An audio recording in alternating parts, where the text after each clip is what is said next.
Пари Сен-Жермен громит Брест со счетом 7-0. Сумасшедший 10-0 по сумме двух матчей. У Хвичи сегодня гол и ассист.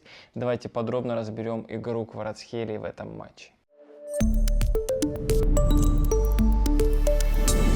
Итак, друзья, сейчас уже 2 часа ночи в Тбилиси, но я решил, что нужно по горячим следам разобрать с вами все особенности действия Хвичи Кварацхелии в этом матче.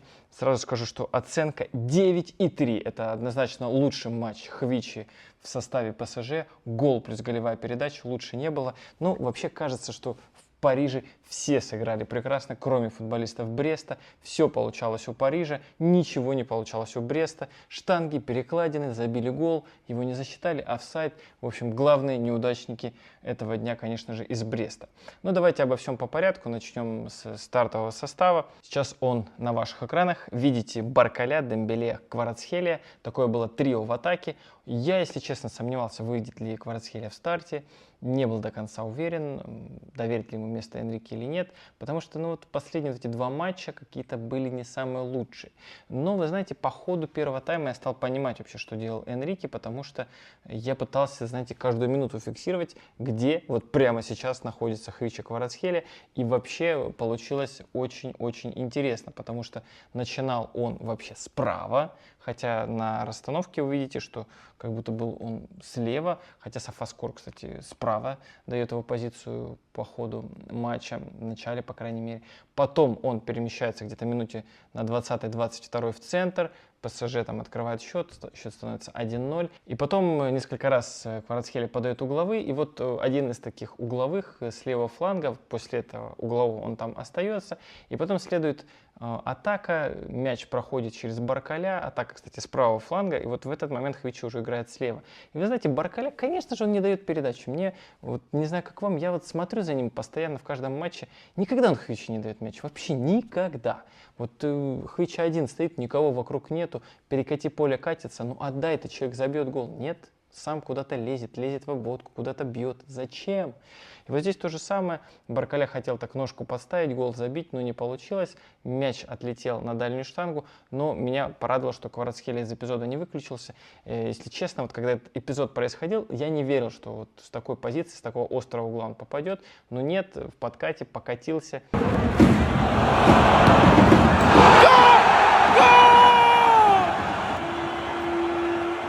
Мяч с острого угла ворота отправил, и вот так счет стал 2-0.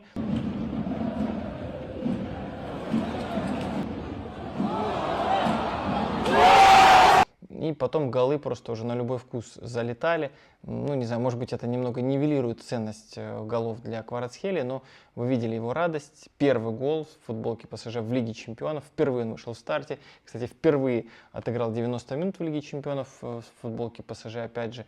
На 39-й минуте Хвича отличился. И вот, знаете, ну, счет уже стал по сумме 2 встреч 5-0. Как будто бы все стало понятно. Доигрывали тайм, наверное, команды. Брест как будто бы встрепенулся, там у него в начале матча был момент, потом вот в концовке тайма.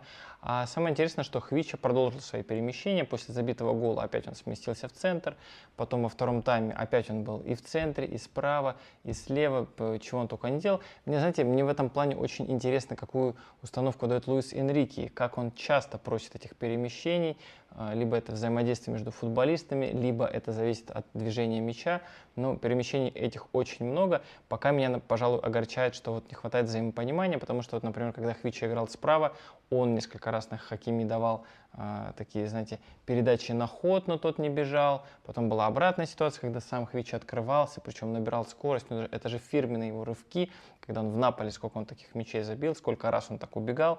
Но партнеры по команде его не видели. Я вам скриншоты покажу, где он просто стоит, молит Господа, верните мне мяч, отдайте. Но никто его не видит, никто мяч не дает. На 61-й минуте происходит ряд замен, и трио превращается в Хвича, Рамуш, Ликан. И, кстати, знаете, я хотел бы вообще вот этого корейского парня отметить. Мне кажется, он единственный, кто вообще обращает внимание на Хвичу на поле, кто его видит, кто ему доверяет, кто дает передачи. Ну, Рамуш, кстати, тоже. А вот эти вот ребята, ну, Дембеле, ну, может быть, более-менее. Баркаля мне вообще не нравится. Берут инициативу на себя. не знаю, что они, то ли они забить хотят, то ли себя показать, то ли чувствуют, что это их конкурент и как-то хотят себя проявить, потому что по сравнению с Хвичи они выглядели лучше. Постоянно из матча в матч я это вижу, как вот в хороших ситуациях не дают они мяч Кварацхелии, и в итоге ситуация заканчивается ничем. И потом самое обидное, что сам Кварацхелия как будто бы в отместку тоже перестает давать передачи этим футболистам, и опять же от этого в итоге страдает команда. Но таких ситуаций было немного, и здесь как будто бы счет был в пользу Парижа, поэтому здесь, наверное, это было не критично. И вот знаете, после этой тройной замены Хвича выпал из игры, потому что все атаки шли через правый фланг. И здесь нужно отдать ему должное, потому что 10-11 минут он вообще играл без мяча, постоянно там размахивал руками, просил этот мяч, но все шло через правый фланг. Парижане даже забили несколько голов. На 64-й минуте счет стал 4-0, на 69-й 5-0. Но Хвича продолжал работать, продолжал бегать, не выключаться, навязывать борьбу, играть в прессинг. И в итоге он был вознагражден, потому что уже на 77-й минуте очередная атака. В этот раз уже с левого фланга Кварацхелия отдал на Дуэ на Рамуша, счет стал 6-0. И вот здесь казалось бы уже, все, куда еще забивать этому бедному Бресту. Потом как будто бы они один гол отыграли, и тот не засчитали за офсайда. И в итоге на 85-й минуте такая финальная точка. На 7-й забитый гол отдает Хвичи передачу Маюлу. Счет становится 7-0. И не знаю, что здесь еще сказать. Давайте обратимся к статистике. У Кварацхелии сегодня оценка 9,3. Напомню, что 10-0 по сумме двух матчей Париж побеждает. У Кварацхелии оценка 9,3 за эту игру. Посмотрите тепловую карту. Очень много движения на правом фланге. Но, в принципе, в этом матче он двигался везде. И, знаете, я как будто бы начал понимать идею Луиса Энрике. Вот я говорил про матч с Тулузой. Как будто бы там он так учил, тренировал Хвичу, чтобы тот понимал, что не только на твоем любимом левом фланге, братец, ты будешь играть, но будешь играть ты везде. И я думаю, что с точки зрения развития Кварацхелии как футболиста это очень полезно, потому что сейчас, научившись такой универсальности, на таком высоком уровне, повторюсь, я думаю, что это может сделать его более сильным игроком. Вот, повторюсь, для меня до конца непонятно, в какой момент он понимает, какую позицию занимать, либо же это все идет от мяча, от его движения, или же от движения партнеров. В этом мы еще будем разбираться с вами дальше. Давайте еще по статистике. Попытки дриблинга 8, 6 из них успешных. В этот раз 72 касания мяча, блестящий показатель. В прошлой игре там даже и 50 не было. Точность передач 82%, ключевые передачи их аж целых 3.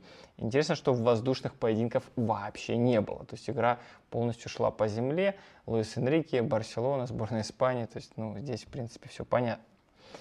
Но, в общем, вот такие основные показатели этой игры. Пишите, как вам этот матч, вообще, чем он запомнился, смотрели ли вы до конца, или, может быть, уже где-то при счете 5-0 подумали, его все понятно. Я досмотрел до конца и, в принципе, об этом не жалею.